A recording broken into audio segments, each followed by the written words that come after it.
Thank you to the conference organizers, including Lori Shorgren, for the invitation to speak with you today on rehabilitation considerations in people with ataxia. I'm a physical therapist who works with patients at the Johns Hopkins Ataxia Center, and I have the fortune of having done these talks with my friend and PT colleague, Jen Keller, over the years. We have nothing to disclose. Some key topics that we will discuss. How does the cerebellum work? We're going to identify common impairments in people with ataxia, such as imbalance, limb ataxia, dynamic ocular motor impairments, identify motor learning strategies, discuss current rehab evidence in the literature, and identify rehabilitation evaluation tools and treatment principles, discuss safe mobility strategies, and we'll review why seek rehabilitation. So just here we are for the first section. We'll review first some basic concepts to consider, starting off with the role of the cerebellum. The cerebellum, as we know, is where movement coordination of every voluntary muscle in the body occurs. Limb, oculomotor, speech, and swallowing functions. And feedback from visual, vestibular, somatosensory systems integrate in the cerebellum to help generate an appropriate motor response. Visual feedback in combination with vestibular feedback contributes to stable gaze in response to head and body turns, as well as to maintain gaze on a fixed target. Vestibular feedback, including linear and rotational accelerations, help provide information of spatial orientation. Somatosensory feedback helps, in addition to vestibular and visual feedback, provides additional information necessary for smooth and precise movement at multiple joints. And additionally, non-motor functions such as arousal, working, memory integrate with the cerebellum. And if the cerebellum isn't working 100%, we might observe certain impairments such as oscillopsy or blurry or bouncy vision, or saccadic eye movements of over or undershooting the visual target, imbalance, including difficulty appropriately anticipating how to respond to an external perturbation, or coordination difficulties such as limb dysmetria, defined as impaired ability to reach to a target accurately. One may overshoot or undershoot. Dyssynergia, defined as impaired ability to move smoothly and precisely at multiple joints simultaneously. And we kind of know from working with patients, sometimes patients will rely on their cognition for motor function in absence of coordination. The key point is that the cerebellum relies on various forms of sensory feedback, cognitive input, as well as other inputs to assure smooth movement. Motor commands are linked with the predicted sensory consequences of a movement, and moreover, motor outputs rely on adaptations based on previous experiences to assure accuracy and smooth movement. Now, more on the role of cerebellum. It is thought that the brain doesn't simply react to sensory feedback, but that the brain uses an internal model of the body to predict the consequences of motor commands before sensory feedback arrives. And we believe that that's kind of the main role of the cerebellum. So the main focus of this presentation is focusing on management of motor symptoms of ataxia and optimizing movement. And there are many possible causes for ataxia symptoms: neurodegenerative, autoimmune, a stroke, trauma, multiple sclerosis. And there's many different types of presentations of these various causes. So each person has different impairments and limitations, which must be accounted for when addressing activities most meaningful to you. When it comes to working with the rehabilitation specialist and prioritizing the symptoms you're dealing with, and figuring out symptom management, the therapist sometimes we refer to a framework called the internal classification functioning model, the ICF model, to help problem solve how to optimize our patient's function and participation in life. It looks like a complicated model, but it's not that complicated. On the top lists ataxia, the health condition, and below the health condition are factors influencing your overall function. And as therapists, we work with you to identify what variables are contributing to your overall abilities. And we might, in ataxia, observe certain impairments on the exam, such as difficulty predicting an appropriate response to stimuli, difficulty with ocular motor function, vestibular dysfunction, incoordination, weakness, sensory changes. And that might lead to some limitations in your overall activity. So blurry or bouncy vision can be a symptom, or imbalance or inability to pick up an object, or unsteady or veering with walking, or weakness, or not primary weakness, but deconditioned or secondary weakness just from being less active. And that might restrict you in being able to do your regular life activities without fear of a fall, or issues with fatigue, or even just participating in your household and regular job and life activities. And then there's also other factors that might contribute to your overall function that we want to factor in as well. So environmental factors, how your house is set up, or personal factors such as motivation, social support, and of course with COVID-19, sheltering in place has added another variable for problem solving and optimizing function and participate in what you want to do in life. So the key point is that there are many factors contributing to overall function beyond the medical diagnosis, and it's important for us to work with you to assess how each of these factors are contributing to your current situation and help you address these factors within your locus of control to optimize activities most meaningful to you. Now we're going to just review some key outcome measures that are used in a neurophysical therapy evaluation. And we'll highlight some of the typical outcomes in more detail in a few slides. So common activity measures that are useful in ataxia patients include the ARAT, the Action Arm Research Arm Test, the Dynamic Gait Index, the Timed Up and Go test, which is a task where you're sitting in the chair. You're going to be asked to stand up, walk 3 meters, turn around a cone, turn, and then sit back down.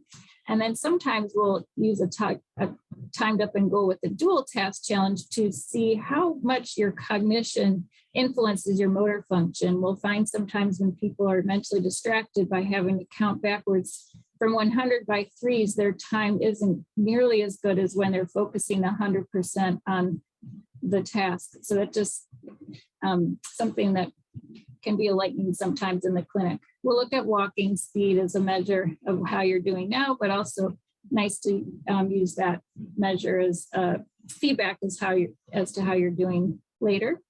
And sit to 5 times sit to stand test. Other clinical neurological scores that are commonly used by the neurologist and therapist is the ICARS, the SARA, and the BARS. These are kind of, each measure has subtypes of posture, balance, walking.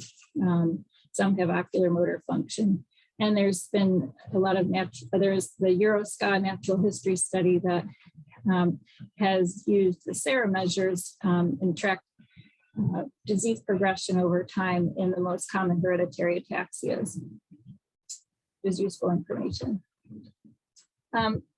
So just one of our colleagues, including Jen Keller, they validated the ARAT test in patients with cerebellar ataxia. It's a 19-item measure to evaluate upper extremity function, coordination, dexterity, and it is considered to be very reliable, have high inter-rater reliability. The Dynamic Gait Index is an 8-item fall risk measure with tasks such as walking quickly, then immediately changing to a slow pace, or walking with head and body turns, walking over an obstacle. And it is considered to have high inter-rater reliability and retest reliability, and correlates well with the SARA and the ICARS scores. So in summary, clinical outcome measures not only help identify what is difficult for you, but also it helps to provide you with direct feedback of what movements work for you and what is important to be careful of. And additionally, the clinical outcomes provide feedback. We use the test to reassess your progress after doing exercises or an intervention. That can be helpful to maintain motivation to stay engaged in your home program. So I just want to also highlight a little study that was done And because patients have commonly reported blurry and bouncy symptoms of with head movement and body movement.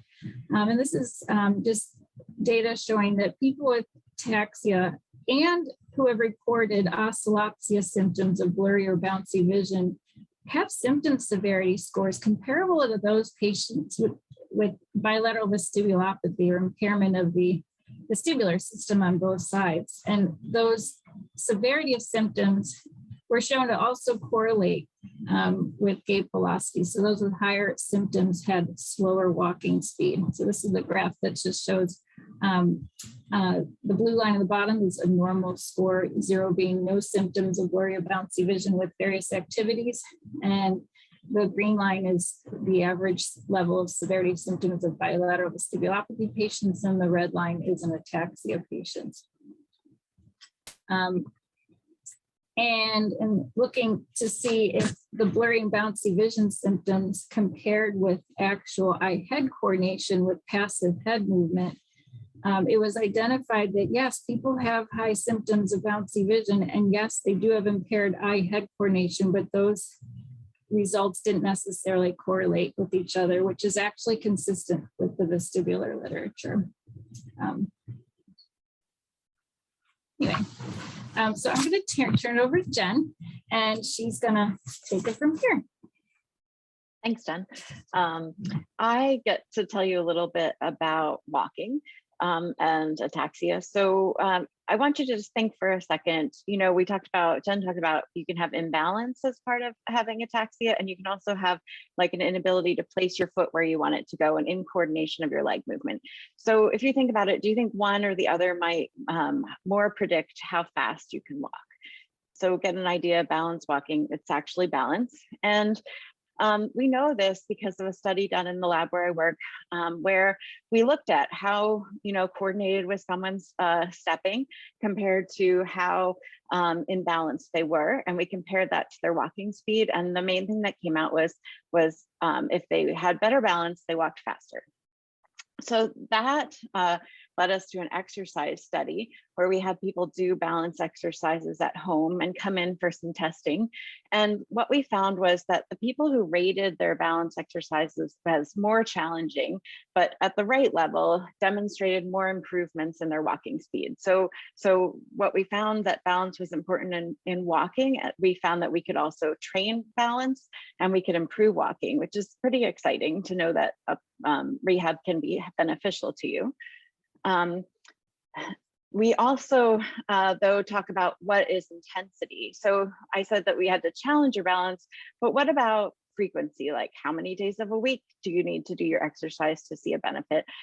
How intense does it have to be? So it might be, are you breathing hard while you're walking or running? Or it may be, can you maintain your balance, or do you fall when you try and stand on one foot?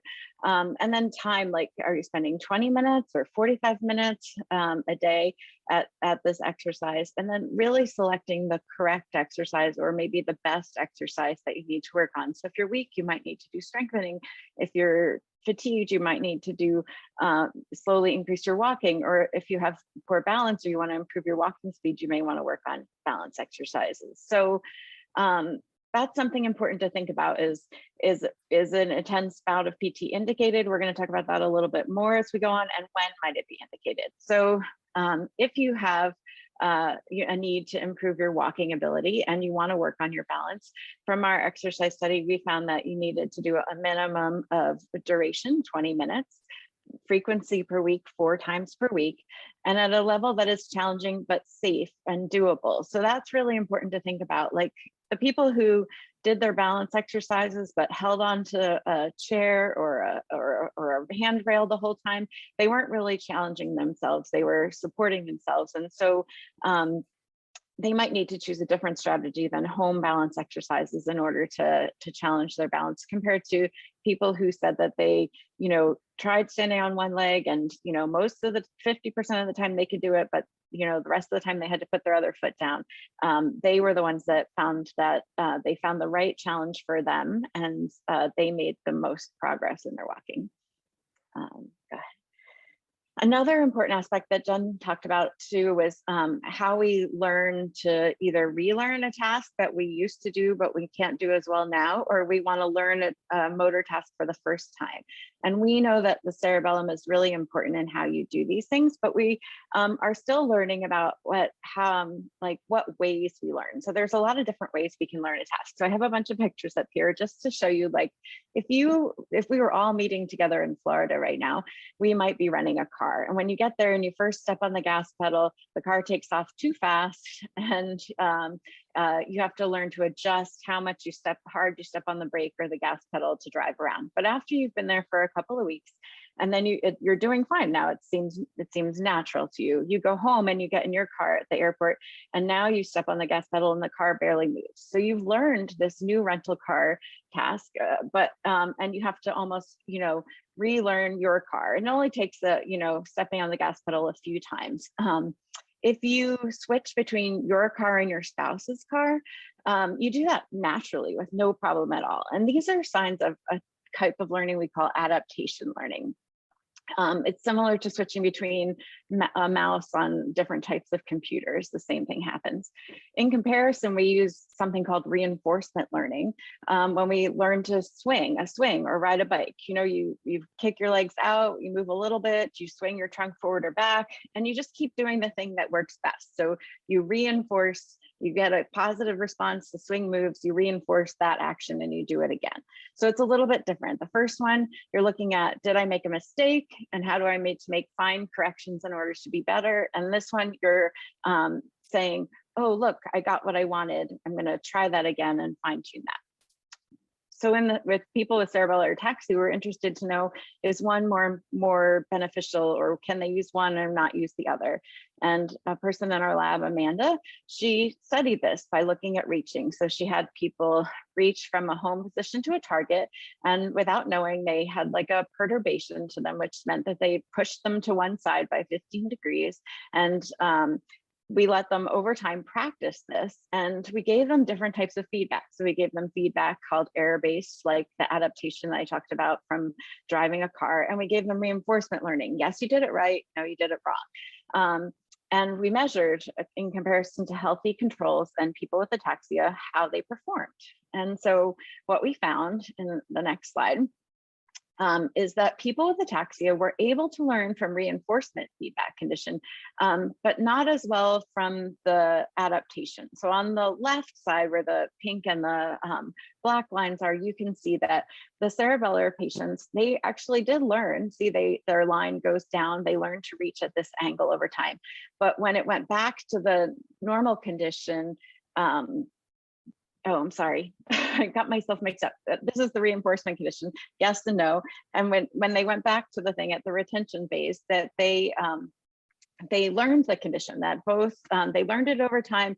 And when they went back to the original thing where there's no pushing them to the side, they actually were able to keep moving. They kept moving in that same way as the healthy controls did, in comparison to the error-based learning, where they had like a trial and error thing. They did the right thing over the course of time, but when it switched back to the original condition, they just went right back to their normal movement, and they didn't show a learning condition like the controls. So what we know is that that we can possibly harness a certain type of learning, motor learning behavior as we move forward in rehabilitation, even though we can't use another.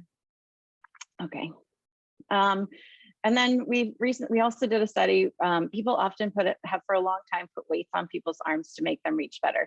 And a study in our lab showed that that's not the case. It probably slows down your movement, and that's why you do better, but it does not help you. You can use weights for strength training. And if you just want to slow like a really young kid down, because it's hard to get a kid to move slow, then maybe a weight is an appropriate action. But it will not be the technique or the rehab technique that improves your overall coordination or movement. All right, Jen? Okay. So by now you have some substantial data highlighting how balance training can improve quality of walking and smoothness of movement. And we also know how hard it is to move safely. There's an extra added energy expenditure. So the heart rate in someone with ataxia will naturally be higher when walking from point A to point B than someone without ataxia. So endurance training may be helpful to fight fatigue, and endurance training also helps ensures that you have enough energy and strength to do the balance training tasks that are so highly recommended. And aerobic exercise has all kinds of other health benefits and even might improve your thinking and cognition skills. We just wanted to point out a study that was just recently published by the group at Columbia University. They led a 4-week high-intensity cycling program and found a 2-point reduction in severity of ataxia-based SARA scores, while the control group counterparts who did not exercise really didn't increase their SARA scores at all. And they found that they found improvements in walking speed, balance outcomes, and general fitness. So the routine was stationary biking. The participants biked 5 days per week for 4 weeks, and the intensity was greater than 60 to 65 RPMs for greater than 30 minutes if possible. And as I said, the SARA scores improved up to 2.1 points, which is awesome. So thus, it's well established that balance and coordination training are especially important for, in rehab of cerebellar dysfunction. The cardiovascular and muscular fitness should not be neglected and are important aspects of a routine exercise program when living with ataxia. And for people that do have known cardiomyopathy, which unfortunately can be one of the challenges of living with Friedreich's ataxia, in general, those folks should not exercise to the point of total exertion. And your symptoms are a good guide and as well as close monitoring of your vital signs as to what is right for you. So we talked about exercise that's within your locus control to help make your life easier. And another thing to consider when making your life easier is strategizing how you navigate in your everyday life. So just some tips for navigating safely. We are always advocating you to just simplify your movements. For example, you could, we discussed how moving at multiple joints can be very challenging. So a simple compensation strategy is to put your elbow on the table while you're drinking or break down the movement in a more simplified path. Or also just moving more slowly and taking your time can be super helpful to help you reference where you're starting and where you're ending up versus if you're moving fast, it's just too hard to keep track of where you are in space. So just simple things of, when you first stand up, just wait a few seconds to make sure you're stable before taking a step. Also, we mentioned how cognition can be very helpful with motor function. So if you're trying to walk and talk, it can just be causing you to not move quite as safely or as effectively. So, just stick to doing one thing at a time. Don't feel like you have to walk and talk.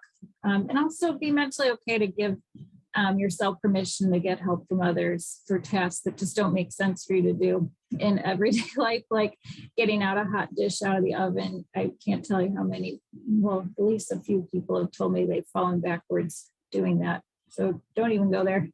Or have somebody carry your laundry up and down the stairs if you have the fortune of that luxury.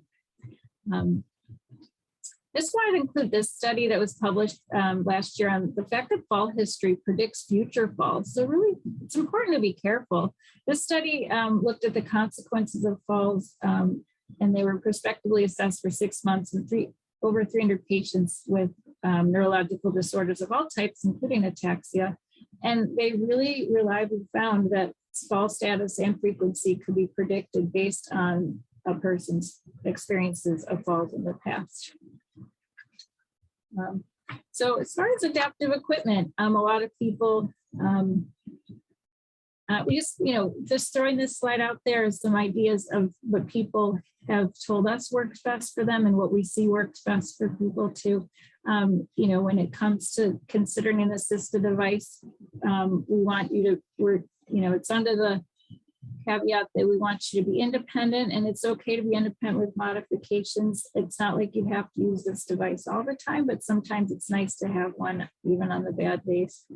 The device called the Life Glider there is a nice concept or design where the frame is in the back. So with ataxia, sometimes controlling leg movement can be challenging. So it's nice to have, and people tend to fall backwards. So it's kind of a nice design that someone came up with.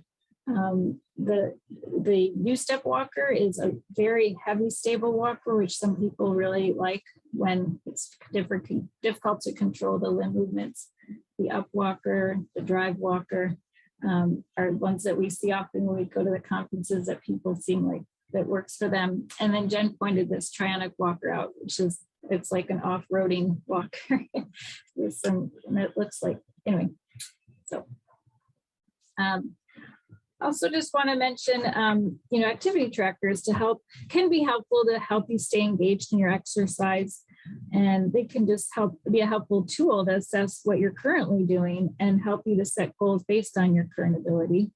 The Apple Watch is, Fitbit, Apple Watch all have great features. The iPhone phone has a built-in health app that tracks your activity. The Apple Watch has an added feature for fall safety or a way of contacting for help in case of emergency. So those are just some things that are out there. All right, I'm going to turn it back over to Jen. We often get asked, when someone should go for physical therapy or occupational therapy. And I think we told you a little bit about, you can go now to the next slide, thanks, Jen. What kinds of interventions are indicated, balance if you want to walk faster or maybe just maintain your balance better. Motor learning, we know now that reinforcement is an option. I think we're still learning about how to use that effectively in rehab, but it's definitely something to have your rehab therapist take into account, and then endurance training as well. But we also like to think about, when is it right for you? So when is it important to get PT? So what is your functional goal? What is it that you want to do? And say it is improving your walking speed. What impairments are the things that are limiting that?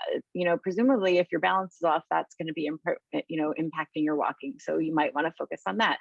It also, you need to think about, the therapist needs to at least tell you whether or not it's something that a physical therapist treats. Maybe you want to work on reaching or feeding or getting in and out of bed, and that might be more appropriate for your occupational therapist to help you with. And then is the problem that you have something that can change? And maybe it will take a longer time to change, and that might be something that you need to also be aware of. And then often, we all have this thing, especially during the pandemic, we're just not doing our regular activities, getting out as much. Are you at risk of, getting weaker or having less mobility, or maybe getting some pain because you aren't doing the things you always were doing? Maybe that's another time that you want to seek PT to make sure that you have a good wellness overall program that you're maintaining. And then I think it's really important, as Jen was mentioning, that the cerebellum is really important in a lot of different things, more than just our motor control. And for our young children with ataxia, maybe their behavioral problems or their language skills haven't evolved or developed as much yet. And maybe it's more of appropriate to focus on those for a little while and take a break from physical therapy. And the last thing is that we do think it's really important to, if you can find a PT who's skilled in neurorehabilitation, that's the way you should go. But any physical therapist who's open to learning more about ataxia, that you can share information like this talk with them, then that's a good choice as well. Why would you consider, other reasons why you might consider about intensive PT? So say your child is close to walking, and so they're just emerging, they've got like their balance and they can take steps, but they're not quite there yet. Maybe some skilled physical therapy can help them get a little bit further along so they can practice it more and more and more outside. They say a toddler walks a football field a day when they're learning to walk. So getting you to the point where you can practice something a lot at home would be a good reason. Maybe you want to learn a new skill, and you have all the things there to be able to do it, but you haven't been able to put those things together yet. And so that might be another option, a reason. Say you've been making really good progress over time at home, you've been doing your balance exercises, you've been getting the right amount of activity, but for some reason, you've just been staying at the same level for a while and you can't figure out why you're not continuing to make a little bit of progress. That would be a good reason to return to therapy as well. And then Often, like we were saying, there's a lot of different things that could be going on, and it might be helpful to get someone to help you target the right activity and the right things that you need to do, and give you the activities that would be most helpful for you. If you want to go to the park with your grandchildren, then we should be engaging you in activities that you can do that get you to there, not just improving how well you're reaching, and that's not something that you're interested in. And then there are times that you might not want to do or be able to do PT. Maybe the financial cost is too high. Maybe the time is too much of a demand. Maybe it's too far to drive to therapy every day. You should definitely also know your insurance and what it covers, and look for help advocating for more if that's what you need. But also, you might be the case that you're making good progress between PT sessions on your own, and you can consider spacing out those visits more like you do with a physician, to annually or maybe quarterly, to progress your home exercise program and keep you going. And you can go at your own pace. There's no reason why you have to, no reason why your child has to gain walking in 2 months. If they're going to gain it on their own in 4 months, maybe you don't need to devote as much time and effort to that. And you can do more things with your family and things that you enjoy. The American Physical Therapy Association, the APTA, has a website called for Find a PT. And so if you type those two things into your search browser, you'll come up, you can find this page where you can type in your city where you live, and you can actually select the type of physical therapist that you would like to see, someone who specializes in neurological conditions. And if that's not available, that's okay too, but that's a possibility. And they will come up with a list of people who are members of the APTA and have decided to be listed on this site. So it's not exhaustive, but it's a good starting place that you might be able to find a resource for someone that near you that could be helpful. And then if you do go to physical therapy, you want to be sure that you are ready to address your goals and that you communicate your goals to the therapist, to the activities that are most meaningful to you that you want to be able to keep doing, at least with modified independence. And the therapist can help work with you to break down your goals into smaller goals. For example, just setting the goal of increasing your walking distance ability by 10% rather than having a huge lofty goal of walking, 5,000 steps per day. And we also want, as therapists, give you mental permission to be okay with modifying your expectations and be willing to, as Jen said, kind of work on different tasks and parts, and give yourself permission to break down or do tasks slightly differently to achieve your goal of being as independent as possible. And it's important with therapy to acknowledge and address your safety concerns and risk for falls. So just a few takeaways from what we told you today. The cerebellum is very important. It results in a movement disorder in coordination and of balance, of limb movement, of eye movements.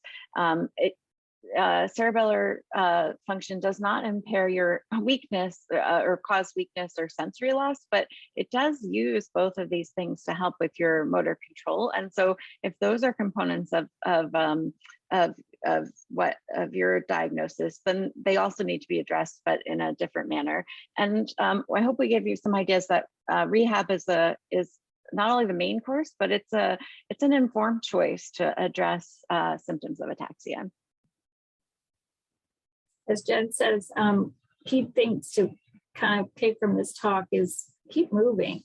There is, a lot of evidence in the literature showing that exercise and activity in ataxia is beneficial. So do consider seeking a neurological specialized physical therapies for strategies and exercises that you can do at home specific to your situation and what is important for you to work on. And again, it's so important for you to communicate to your therapist the activities that are most meaningful to you, and to set realistic goals and modify your expectations as needed, to constantly making decisions in every moment of your day to strategize how to move safely so you can be set up for success and prevent falls. And most importantly, you're not alone on this journey. So we want to thank you all for participating, and especially to the conference organizers, including Lori Sjogren. And we appreciate the support of the funders and supporters of the Ataxia Center, and and all the folks doing great work at Kennedy Krieger Center of Movement Studies and the Pediatric Ataxia Clinic too.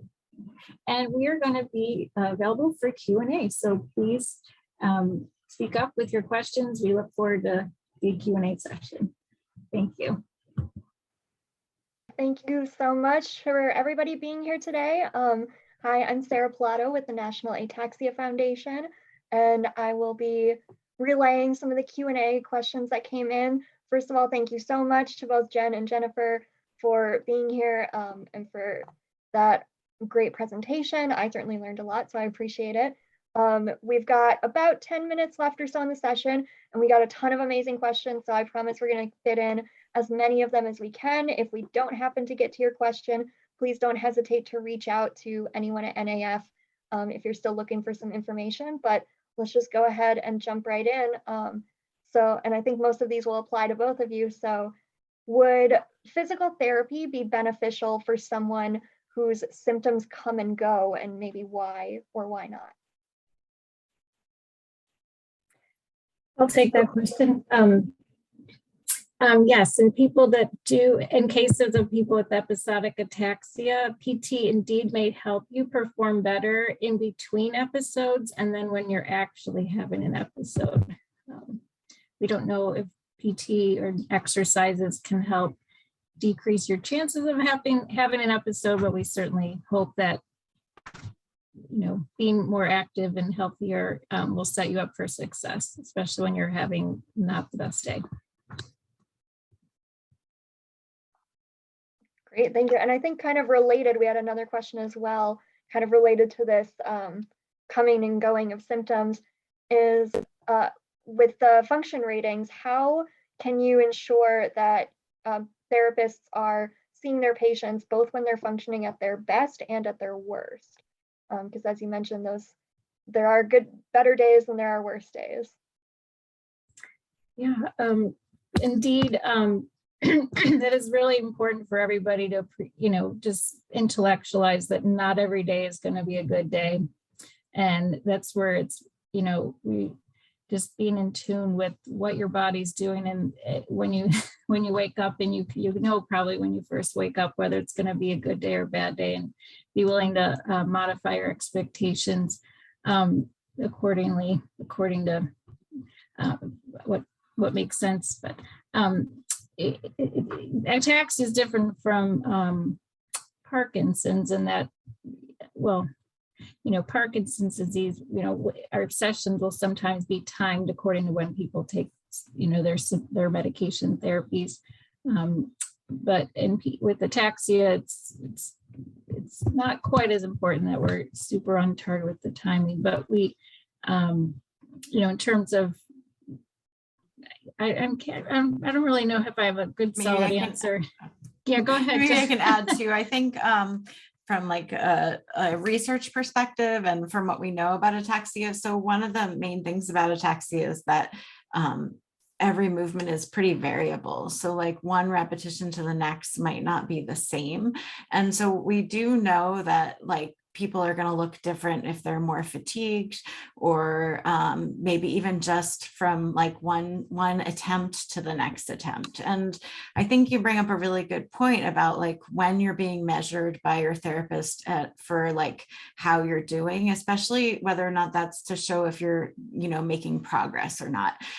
In our lab, what we usually do is we always test somebody at the same time each time. So like, if you're going to participate in my exercise study, then the first day that you come in, if you do your balance testing at 9 a.m, then 6 weeks later, we bring you in and we test you at 9 a.m. But another thing that we often do, and I think as a therapist, I often do as well, sometimes we test our patients the first day that we see you, and then like 2 weeks later. We don't really expect you to be different in 2 weeks of rehab, but we might see, it might be that just like that first visit is a really good visit, or maybe it's the worst visit because you've got to tell me a lot of information about you. You're really tired. It's the first time you've done it. And 2 weeks later, it's kind of a good day. And so then we can see what you're like on a good day. And we make a notation about that. I think it's important even for you to remind us if like maybe we don't remember when we did it exactly. And if we usually, in rehab, we have to give a reevaluation like every month or every 6 weeks. And I usually stress to people to, if you're having trouble with insurance reimbursement and things like that, to look at, refer people to studies that show that people with ataxia take more time to show benefits. And so, you might need a little longer for rehab to see a change. And we might have to, under our licenses, test you every month, but we can tell you that we don't expect to see you change in that month. So you shouldn't feel like you aren't improving just because some test that we do doesn't show immediate improvement. You might need to wait 2 months and then you can then see that change. We might also tell you that you're a lot better and you might not feel better. And that's another thing that I think is an important thing just to remember, because at least if we can show you that you're making a little progress, then it's easier to stick with the exercises that we think are beneficial. Thank you. So we've actually had a couple questions come in along the same topic of, for both of you in your practice and your experience, have you ever seen anyone improve to the point of maybe going from needing a wheelchair as their main mobility aid to needing a walker as their main mobility aid? I'll just tell you the only little bit that I have, I would say, is in my balance exercise study, as I just go back to it again and again, but is that we only reported on people who were walkers because that was our main outcome measure, but we had a number of people that participated that didn't regularly walk, but primarily at home or in a wheelchair, but we did do sitting balance exercises with them. And it's only 6 weeks, so we didn't see people return to walking with a walker, but what we did see were just improvements in like transfers to the toilet or from the wheelchair to the bed, and that makes a huge difference. So I don't think you should discount that balance wouldn't be an improvement. I just don't, again, I think it's setting measurable goals so that you're not anticipating something, and when you don't see that change or that benefit, that you just decide it's not worthwhile. Great, thank you. So for someone who is maybe newly diagnosed with ataxia, do you have any recommendations of balance exercises that should be started right away, or maybe even just any other general recommendations for getting started with physical therapy for someone who's newly diagnosed? I'll put into the chat the exercise video that was funded by the anonymous donor to the Hopkins Ataxia Center. It just offers general recommendations. I would really, Jen and I both encourage that one would seek neurological specialized physical therapy to really get a custom home program that's right for you. But yes, getting started right away with both exercise, balance and endurance exercises would be very, very important to do right off the bat. Mm-hmm. Great, thank you. And thank you for posting that link in the chat as well. And we've got about 2 minutes left, so I think we can get through a few more. So one person you mentioned something about neuro rehabilitation exercises. Is there a difference between that and traditional physical therapy exercises, or physical therapy balance exercises, I guess? I think Jen is the expert to describe why balance exercises for ataxia. There's no difference between the kinds of exercises, but the reasons why the balance exercises are important for ataxia is different than if you don't have ataxia. So as Jen highlighted, reinforcement, feedback, motor learning has been shown to be what is working by doing balance training repetitively with a lot of practice. So the principles behind the efficacy of the balance exercises are slightly different in ataxia but yet there's lots of ideas for working your balance. So whether it's in standing, quadruped, and I have found foam roller, Tai Chi is a wonderful alternative way to work on your balance. And Jen is the expert of that and can speak more of that. But the key is to keep challenging your body within your abilities and kind of constantly assess what you're able to do and make, but keeping that challenge going is going to keep those motor neurons firing the right way. And again, you want to keep reinforcing what is working right for you. Mhm. I think along those lines, I think that there's all physical therapists learn, a breadth of ability to treat anybody with different diagnoses. I think if you have a neurorehabilitation specialist, someone who specializes in neurology, close to you that you can go to, then that would be ideal. But you can also, go to an orthopedic physical therapist. I think the thing is that you might have to do a lot more education for them. There's not probably as many people that are as familiar or have seen as many people with ataxia. So you might ask if a clinic treats many people with like MS or something that maybe they have a little more familiarity with, so that you would do that. And then, you can always share information with them so that they can learn a little bit to know how to best guide you. I noticed there's a lot of questions about different specific modalities. So we are like, every kind of exercise is good for probably a different reason.